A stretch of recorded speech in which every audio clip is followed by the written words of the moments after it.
They never had to yell to control you. That's the part that still confuses you.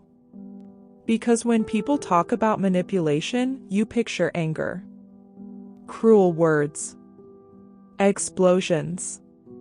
But what happened to you was quieter than that. And somehow, it damaged you more. At first, they made you feel chosen, seen, like they understood parts of you nobody else ever noticed. You opened slowly, carefully, and they watched.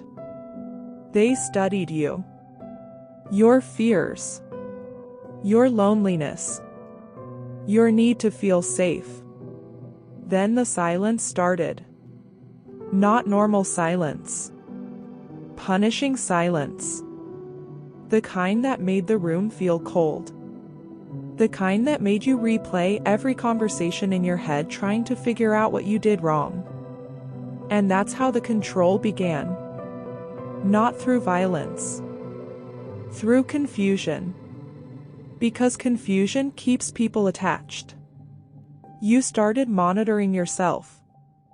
Your tone. Your words. Your reactions. You became hyper-aware of their moods. One small shift in their energy could ruin your entire day. And they knew that. That was the point. They trained your nervous system to chase emotional safety that they kept taking away. One day they were warm. Next day they were distant. One moment you felt loved. Next moment you felt completely unwanted. And your brain became addicted to solving the inconsistency. You thought, if I can just say the right thing, act the right way, be easier to love, everything would go back to normal.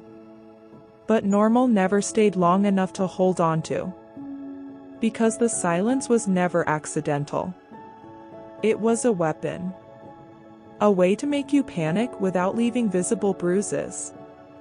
They didn't always need insults. Sometimes all they had to do was withdraw affection. Ignore your message. Change their tone. Act emotionally unavailable right after moments of closeness. And suddenly, you were the one apologizing. Even when you didn't know what for. That's the part people outside the relationship don't understand.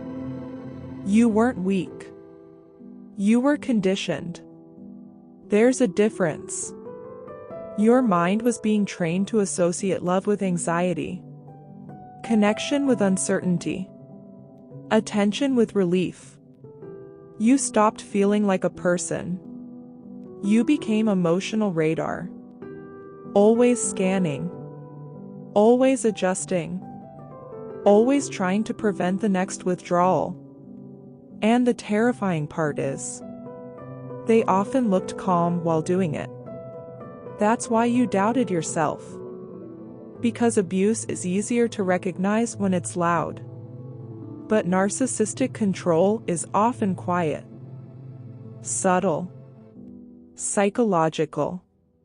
It happens in the pauses, the delayed replies, the cold expressions, the emotional disappearances.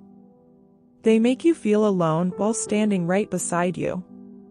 And over time, you stop trusting your own emotions. You told yourself you were overthinking. Too sensitive. Too emotional. But your body knew something was wrong long before your mind admitted it. That exhaustion you felt, that constant anxiety, that need for reassurance, it wasn't because you were broken. It was because your nervous system was trapped in survival mode. You were trying to earn stability from someone who benefited from your instability. Read that again in your mind. They benefited from your confusion. Because confused people stay longer. Confused people explain away red flags. Confused people keep chasing closure from the same person who created the wound. And the hardest truth? It probably wasn't love. Not the kind you thought it was. Love does not make you afraid of silence. Love does not punish vulnerability. Love does not make you feel emotionally homeless inside the relationship. What they gave you was emotional dependency disguised as connection. That's why leaving felt like withdrawal. Not because they were your peace, but because they trained you to panic without them. And once you finally see the pattern, something changes. You stop romanticizing the pain. You stop blaming yourself for reacting to manipulation. You stop calling your survival instincts neediness. Because the truth is, you were not hard to love. You were simply trapped inside someone else's need for control. And silence was the leash they used to hold you.